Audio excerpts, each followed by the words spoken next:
Good evening and welcome to Money Magazine. I'm Alan Booknia.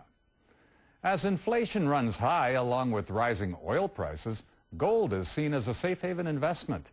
As Michael Wong reports from Shanxi, many investors are going directly to the source of gold, the mines themselves, to park their money.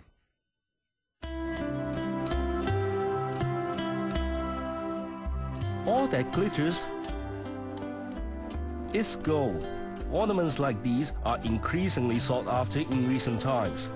In mainland China, sales of gold made up 80% of the 41% jewelry retail sales growth last year. Some buy gold to look good. Gold can make the skin more whiter. Others buy for its rising value. 现在黄金的增值空间比较大嘛。 This shop in Xi'an in Shanxi province is doing a roaring trade. It belongs to a Hong Kong-listed gold jewelry retailer. It plans to double its mainland outlets from the present 150 to 300 shops by 2009 because relatively few mainlanders possess gold. Gold possessions on average is account for only 0.2 grams in China. Compared with other cities, they have 1 gram in India and also 100 to 200 grams in some developed countries. Official figures show more than 260 tons of gold were produced and supplied in China last year. But demand exceeded 400 tons. Still, China is now the world's biggest gold producer, eclipsing the former #1, South Africa. Also burnishing the future for gold is its rising prices. Gold prices climbed steadily from more than $500 an ounce in 2006 to about $700 last year. It hit a record high exceeding $1,000 earlier this year, before settling at around $900 an ounce recently. In China, gold is mainly found in the central and western provinces. In Shanxi, to the east of Xi'an City, is the mining hub of Tongguan. Tongguan region used to be strategically important and heavily defended by ancient troops as it leads to Xi'an, the capital city of 13 dynasties. It's now treasured for its gold.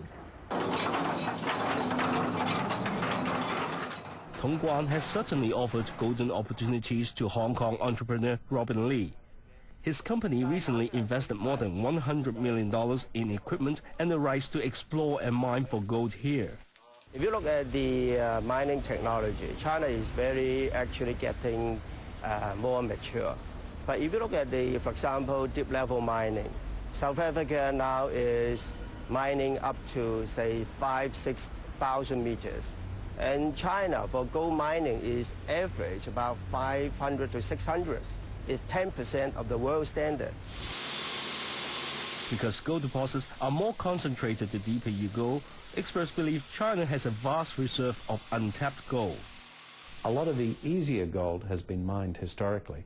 It's what's at depth or what's in the new regions that haven't been explored. But deep drilling is expensive.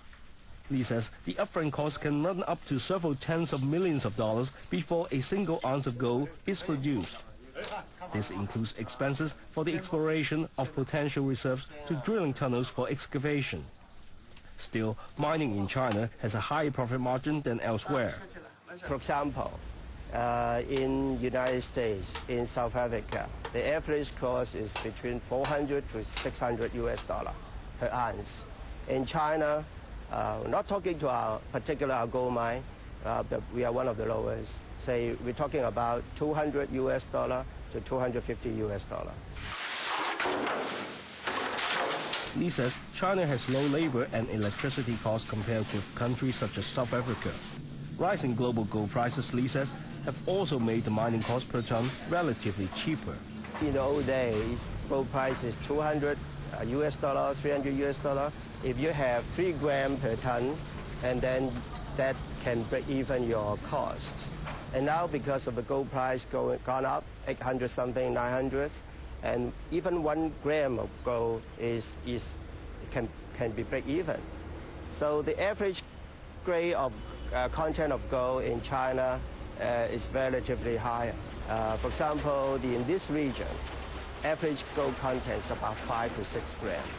In terms of the cost of production, if 1 gram can be break even, so you have 4 grams of profit, roughly.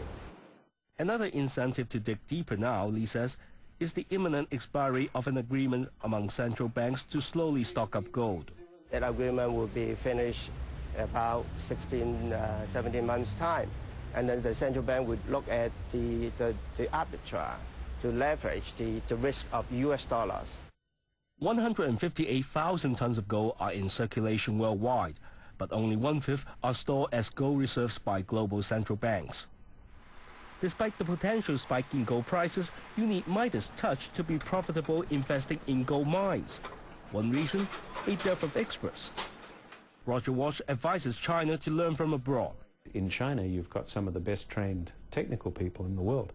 So you're taking those people and you're taking them to Canada, for example, or to Australia or to the US, and they're looking at historical deposits, and they're coming back with that knowledge to say, if we can drill deeper and we can look, maybe we can find the same potential here.